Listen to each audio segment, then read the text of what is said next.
BBA, BCA, BCom computer కోర్సులో 100% placement లభించే ఏకైక డిగ్రీ కాలేజ్ కూకట్పల్లిలోని i3 డిగ్రీ కాలేజ్ 8367215215. వాగర్థావివ సంపృక్తౌ వాగర్థ ప్రతిపత్తయే జగతః పితరౌ వందే పార్వతీ పరమేశ్వరౌ ఆదిత్యాయ చ సోమాయ మంగళాయ బుధాయ చ గురు శుక్ర శనిభ్యశ్చ రాహవే కేతవే నమః. శృంగేరి జగద్గురు పీఠాధిపతులకి కంచి పీఠాధిపతులకి నమస్కారములు తెలియజేసుకుంటూ కార్యక్రమాన్ని ప్రారంభిద్దాం. ద్వాదశ రాశుల వారికి మే 1వ తారీఖు నుంచి 15వ తారీఖు వరకు ఎలా ఉండబోతుంది, ఏ రోజుల్లో ఎటువంటి ఇబ్బందులు ఉంటాయి, అలాగే ఏ రోజుల్లో ఖర్చులు ఎక్కువగా ఉంటాయి, ఆదాయం ఎక్కువగా ఉంటుంది, ఎటువంటి నియమాలు పాటించాలి అనేటువంటి విషయాల గురించి క్లుప్తంగా తెలియజేసుకునే ప్రయత్నం చేద్దాం. ఇక విషయంలోకి వెళ్ళినట్లయితే 1వ తారీఖు నుంచి 15వ తారీఖు వరకు మేషంలో రవి, 7వ తారీఖు నుంచి బుధుడు ప్రవేశిస్తాడు, వృషభంలో గురువు, ఇక కర్కాటకంలో కుజుడు, కన్యలో కేతువు, మరియు వ్యయంలో అనగా మీనరాశిలో శుక్రుడు, శని, రాహువు, బుధుడు. బుధుడు 6వ తారీఖు వరకు ఉంటాడు, 7వ తారీఖు నుంచి మేషరాశిలోకి ప్రవేశించేస్తాడు. వెరసి చూసుకున్నట్లయితే ఈ 15వ తారీఖు వరకు ఒక డెడ్ లైన్గా చెప్పవచ్చు. ఎందుకంటే 14వ తారీఖు నుంచి గురువు వృషభం నుంచి మిథునంలోకి ప్రవేశించేయడం, అలాగే 16వ తారీఖు కొన్ని పంచాంగాల్లో, 18వ తారీఖు కొన్ని పంచాంగాల్లో రాహువు కుంభరాశిలోకి, కేతువు సింహరాశిలోకి ప్రవేశం చేస్తున్నాడు. కాబట్టి భవిష్యత్తులో గుర్తుపెట్టుకోండి, 12 రాశుల్లో సంబంధించినటువంటి వాళ్ళు భవిష్యత్తులో జరగబోయేటువంటి మార్పులకి ఈ మే 1వ తారీఖు నుంచి శ్రీకారం చుట్టబోతున్నాయి గ్రహాలు స్థితిగతుల ప్రభావం వలన. కాబట్టి ఈ మే సంవత్సరం అనగా ఈ సంవత్సరం 2025 సంవత్సరం మే నుంచి చాలా మటుకు అందరి జీవితాల్లో మార్పులు చేర్పులు చోటు చేసుకుంటాయి. ద్వాదశ రాశుల్లో భాగంగా మేషరాశిలో జన్మించినటువంటి వారికి మే 1వ తారీఖు నుంచి 15వ తారీఖు వరకు ఏ విధంగా ఉండబోతుందో తెలుసుకునే ప్రయత్నం చేద్దాం. ప్రధానంగా రాశిలో రవిగ్రహ సంచార ప్రభావము, రాశ్యాధిపతి చతుర్థము, అలాగే చూసుకున్నట్లయితే ప్రధానంగా వ్యయస్థానంలో ఉన్నటువంటి శుక్ర, శని, రాహు, బుధుల యొక్క గ్రహ ప్రభావం వలన ఎక్కువగా ఖర్చులు అనేటువంటివి ఉంటాయి, అనవసరమైన ఖర్చులు ఎక్కువగా ఉంటాయి. ఇక ప్రధానంగా చూసుకున్నట్లయితే గురువు కూడాను 14వ తారీఖు నుంచి మారబోతున్నాడు. కాబట్టి ప్రధానంగా జీవితంలో ఈ మే నుంచి చాలా మటుకు నూతన అధ్యాయం ప్రారంభం అవబోతుంది.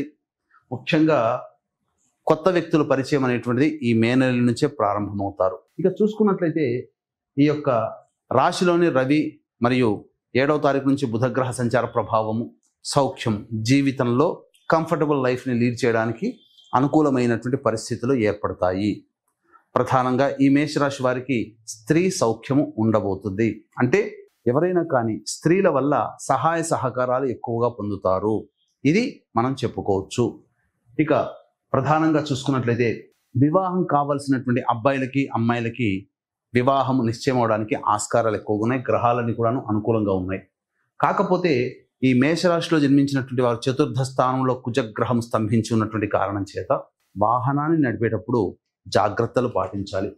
ఇక వ్యయంలో రాహువు, శని, బుధుల యొక్క సంచార ప్రభావం మొదటి వారం అనగా 1వ తారీఖు నుంచి 6వ తారీఖు వరకు కాస్త అనవసరమైనటువంటి ప్రయాణాలు చేసే అవకాశాలు ఎక్కువగా గోచరమవుతున్నాయి.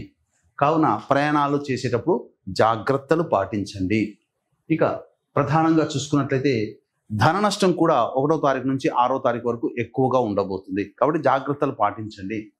ఇక మనం ఈ యొక్క రాశిలో జన్మించినటువంటి వారికి సాధారణమైనటువంటి ఫలితాలు ఉంటాయి, అనగా మిశ్రమ ఫలితాలు ఉంటాయి. లాభము సామాన్యమే, నష్టము కూడా సామాన్యమే ఉంటుంది. అయితే గ్రహాలన్నీ కూడాను సంచార ప్రభావం అనుకూలంగా ఈ మేషరాశిలో జన్మించినటువంటి వారికి ఉన్నటువంటి కారణం చేత అనుకున్నటువంటి పనులు మీరు ప్లానింగ్ చేసుకొని ఇంప్లిమెంటేషన్ చేయగలిగితే విజయాన్ని పొందే అవకాశం ఉంటుంది. కాకపోతే ఆత్మస్థైర్యము, కుజగ్రహం రాశ్యాధిపతి కుజుడు బలహీనపడ్డాడు. ఈ కారణం చేత పైకి డాంబికంగా మనము ఈ మేషరాశిలో జన్మించినటువంటి వారు ఉత్సాహము, శౌర్యము, ప్రతాపము, పరాక్రమం ఉన్నట్టుగా కనిపిస్తారు. కానీ ఇంటర్నల్గా వాళ్ళు అంత పరాక్రమాన్ని అనగా ఆ కరేజ్ని చూపించలేకపోతారు. ఆత్మవిశ్వాసం సన్నగిల్లుతుంది. పోను పని మొదలుపెట్టినప్పుడు ఉన్నంత ఉత్సాహము పని మధ్యలో ఉండంగా తగ్గుతూ వస్తుంటుంది. కాబట్టి మేషరాశిలో జన్మించినటువంటి వారు మే 1వ తారీఖు నుంచి 15వ తారీఖు వరకు ఏ పని చేపట్టినా ఆత్మవిశ్వాసాన్ని పెంపొందించుకునే ప్రయత్నం చేయండి. తప్పకుండా అన్ని విధాలుగా యోగదాయకంగా ఉంటుందని చెప్పవచ్చు. ఉద్యోగస్తులైతే ప్రధానంగా చక్కటి యోగ స్థితిని పొందుతారు. ప్రమోషన్లు పొందే అవకాశం ఉంటుంది. నిరుద్యోగస్తులకి ఉద్యోగం లభించే అవకాశం ఉంటుంది. ఇక సంతానం కోసం ప్రయత్నం చేసేటువంటి వాళ్ళకి చక్కటి శుభవార్త అనేటువంటిది ఉంటుంది. ఇక విద్యార్థులు బాగా శ్రమిస్తే తప్ప కాంపిటేటివ్ ఎగ్జామ్స్లో వాళ్ళు అధిక శాతంతో ఉత్తీర్ణతను పొందలేరు. అయితే విదేశీయానం, విదేశీ విద్యకు సంబంధించి చేయే ప్రయత్నాల్లో కోరుకున్నటువంటి యూనివర్సిటీలో ప్రవేశం లభించడానికి ఆస్కారం ఎక్కువగా ఉంటుంది. ఇక వ్యాపార రంగంలో ఉన్నటువంటి వాళ్ళు ప్రధానంగా గమనించాల్సినటువంటిది ఒక ఇనుము, స్టీలు, తోలు, అలాగే ఇటుక బట్టీలు మరియు ఎడిబుల్ ఆయిల్స్, ఆటోమోటివ్ రంగంలో ఉన్నటువంటి వాళ్ళకి తప్ప మిగతా అన్ని రంగంలో ఉన్నటువంటి వాళ్ళకి లాభదాయకంగా ఉంటుంది. న్యాయవాద వృత్తులు, అలాగే ఈ సంబంధించినటువంటి ఎలక్ట్రానిక్స్ అండ్ ఎలక్ట్రికల్ రంగంలో ఉన్నటువంటి వాళ్ళు, అలాగే రైతులు మరియు కౌలు రైతులు, రియల్ ఎస్టేట్ వ్యాపారస్తులు ఉన్నటువంటి ప్రాజెక్ట్స్ని, ఉన్న వ్యాపారాన్ని కొనసాగించే ప్రయత్నం చేయండి. కొత్త వాటి జోలికి వెళ్లకుండా ఉండడమే చాలా మేలు అనేటువంటి విషయాన్ని గమనించుకోవాలి. ఎందుకంటే రాబో కాలము అంత అనుకూలంగా లేదు. ఈ కారణం చేత జాగ్రత్తలు పాటించండి. ఈ రాశిలో జన్మించినటువంటి మహిళలు ముఖ్యంగా ఎటువంటి జాగ్రత్తలు పాటించాలి? ముఖ్యంగా గమనించుకున్నట్లయితే మహిళలకి మీ యొక్క వాక్కు అధికంగా ఉండబోతుంది. అంటే ఏంటి? మీ యొక్క వాక్కుకి బలం పెరుగుతుంది. మీరు గీచిన గీచ అందరూ కూడా జవదాటరు.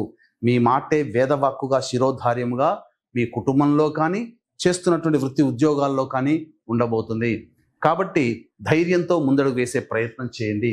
ఇక ముఖ్యంగా ప్రధానంగా చూసుకున్నట్లయితే కుటుంబంలో మీకు విలువ పెరగడం, తద్వారా ఇంతకుముందు మిమ్మల్ని అవమానించినటువంటి వాళ్ళే ఇప్పుడు మిమ్మల్ని గౌరవించేటువంటి స్థాయికి చేరుకునే విధంగా మీ ప్రవర్తన ఉండబోతుంది. మీకు అవకాశాలు కూడా ఆ విధంగా వస్తాయి. అయితే ఇక్కడ మీరు ఎదుటి వారిని చులకనగా చూడడం అనేటువంటిది తగ్గించుకోండి. ఆత్మవిశ్వాసంతో ముందడుగు వేయండి. అంతేకాకుండా అతి ఆత్మవిశ్వాసం కానీ, ఎదుటి వారిని చులకనగా చూడడం కానీ ఇలాంటివి కనుక చేసినట్లయితే భవిష్యత్ పరిణామాలు ఈ యొక్క రాశిలో జన్మించినటువంటి మహిళలకి ఎక్కువగా ఉండబోతున్నాయి. అయితే ఇక వీక్షించేటువంటి ప్రేక్షకులకి గమనిక, ఈ నెల 12వ తారీఖు వైశాఖ పౌర్ణమి సందర్భంగా అత్యంత మహిమాన్వితమైనటువంటి రోజు. ఈ రోజున జాతకరీత్యా కలుగు ఎన్నో రకాల సమస్యలు, విద్య, వివాహ, ఉద్యోగం, దాంపత్యం, అనారోగ్య సమస్యలు, ఎన్ని సమస్యలు ఉన్నప్పటికీ కూడా ఆ సమస్యలన్నీ మొదలు పెడతారు, మధ్యలోనే ఆగిపోతుంటాయి. ఏ పని పూర్తి కాదు. దీనికి గల కారణం ఎన్ని ప్రయత్నాలు చేసినా ఆ ప్రయత్నంలో మీరు విజయం పొందలేకపోతున్నారు, మీరు అనుకున్నది సాధించలేకపోతున్నారు అంటే జాతకరీత్యా 5 రకాల శాప ప్రభావం: స్త్రీ శాపము, సర్పశాపము, గురుశాపము, దైవశాపము, పితృశాపము.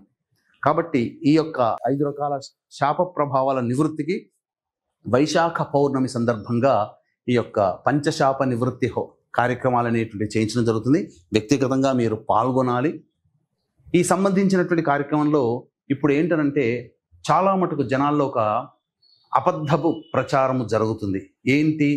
పితృశాపం కానీ, స్త్రీ శాపం కానీ, దైవశాపం కానీ, సర్పశాపం కానీ, ఈ శాప నివృత్తి పూజల పేరిట నక్షత్ర జనన శాంతికి ఉండాల్సినటువంటి నక్షత్రాలని చాలా మటుకు ఈ ఉన్న 27 నక్షత్రాల్లోనే 19 నక్షత్రాల్లో పుడితే పితృశాపము, స్త్రీ శాపం అని చెప్పి అబద్ధ ప్రసారం చేసి నయవంచన చేస్తున్నారు. అటువంటి మోసపూరితమైనటువంటి మాటలకి మీరు వెళ్ళకండి. ఎందుకంటే అలా ప్రచారం చేసి జనాల్ని ఆకర్షించి పూజల పేరిట తీసుకుని వెళ్ళి దాదాపుగా 3 నుంచి 4 గంటలు జరగాల్సినటువంటి పూజా కార్యక్రమాన్ని గంటంబావులో తుడిచిపెట్టి పంపించేస్తున్నారు. తూతూ మంత్రంగా చేస్తున్నారు. దోష నివృత్తి కాకపోగా విలువైన మీ సమయం పోతుంది. కాబట్టి 2013 నుంచి సశాస్త్రీయంగా ఈ పితృశాపము, స్త్రీ శాపము, దైవశాపం వంటి వాటికి నిజాయితీగా మన పీఠం ఆధ్వర్యంలో జరుగుతున్నాయి. కాబట్టి అవకాశం ఉన్న వాళ్ళు ఈ యొక్క కార్యక్రమంలో 10వ తారీఖు లోపల నమోదు చేసుకునే ప్రయత్నం చేయండి. తప్పకుండా మీ జీవితంలో ఈ కార్యక్రమ తదనంతరం మీరు ఏదైతే ఎదుగుదల కావాలి, జీవితంలో అభివృద్ధి, సంతోషం కావాలని కోరుకుంటారో అవన్నీ మీకు జరిగి తీరుతాయి. ఇక గమనించుకున్నట్లయితే 1వ తారీఖు నుంచి 15వ తారీఖు వరకు ఏ విధంగా ఉండబోతుంది? 1, 2, 3 తారీఖుల్లో రాని బాకీలు వసూలవుతాయి. నూతన వ్యక్తుల పరిచయ ప్రభావం జరుగుతుంది. అన్ని విధాలుగా ఆనందదాయకంగా ఉంటుంది. మీ అవసరానికి, ఖర్చులకి మించినటువంటి ఆదాయం లభించడం, తద్వారా మంచి స్థితిలో ఉంటారు. సంతోషంగా 1, 2, 3 తారీఖులో గడుపుతారని చెప్పవచ్చు. ముఖ్యంగా ఇక 4, 5, 6, 7 తారీఖుల్లో కనుక చూసుకున్నట్లయితే ఈ సంబంధించినటువంటి రోజుల్లో ఖర్చులు అధికంగా ఉంటాయి. ఆత్మవిశ్వాసం సన్నగిల్లుతుంది. వాహనాన్ని నడిపేటప్పుడు జాగ్రత్తలు పాటించాలి. మీ ఆరోగ్యం పట్ల కూడాను శ్రద్ధ వహించాలి. ఖర్చులు అధికంగా ఉండబోతున్నాయి. వాహన మరమ్మతులు, గృహ మరమ్మతులకి, గృహోపకరణాలకి ఖర్చులు అధికంగా అవుతాయి అని గమనించుకోండి. కాబట్టి ఖర్చుల శాతాన్ని తగ్గించుకోండి. ఇక 8, 9, 10, 11, 12 తేదీలలో చక్కగా ధనాదాయం చాలా చక్కగా ఉంటుంది. ఇతరుల సహాయ సహకారాలు మీకు మెండుగా ఉంటాయి. శత్రువులపై మీదే విజయం సాధిస్తారు. పోటీ పరీక్షల్లో ఉన్నటువంటి వాడికి అత్యున్నతమైనటువంటి ప్రతిభ కనబరిస్తారు. మీరు ఉత్సాహంతో మీ శక్తికి మించినటువంటి పనులు చేయడం ద్వారా మీరందరూ కూడా ఆ సమాజంలో గొప్పగా కీర్తింపబడతారు. అన్ని విధాలుగా ఆనందదాయకంగా ఉంటుందని చెప్పవచ్చు. ఇక 13, 14, 15 తారీఖుల్లో జాగ్రత్తలు పాటించండి. ఖర్చులు అధికంగా ఉంటున్నాయి కాబట్టి మానసికమైనటువంటి ప్రశాంతత లోపిస్తుంది. ఒక జిగ్జాగ్ లాగా ఉంటుంది. ఏ పని చేయాలన్నా సంతోషం ఉండనటువంటి పరిస్థితి. కాబట్టి జాగ్రత్తలు పాటించండి. ముఖ్యంగా 4, 5, 6, 7, 13, 14, 15 తేదీల్లో ఖర్చులు అధికంగా ఉంటాయి. సమస్యలు కూడా ఉంటాయి. 1, 2, 3, 8, 9, 10, 11, 12 తేదీల్లో మీకు ఆనందదాయకమైనటువంటి పరిస్థితి ఉండబోతుంది. ఇక గమనించుకున్నట్లయితే ఈ సంబంధించినటువంటి సమస్యలు అనేటువంటి ప్రతి మానవుడికి ఉంటాయి. కాబట్టి ఈ సమస్యల పరిష్కారం కోసం ప్రతిరోజు సుబ్రహ్మణ్య భుజంగ స్తోత్రము, గణేష స్తోత్రము వీలైనన్ని సార్లు ప్రతిరోజు రోజుకి 3 సార్లు పారాయణం చేయండి. చాలా మటుకు సమస్యలు పరిష్కరింపబడతాయని చెప్పవచ్చు. సర్వం శ్రీ ఉమామహేశ్వర పరబ్రహ్మార్పణమస్తు.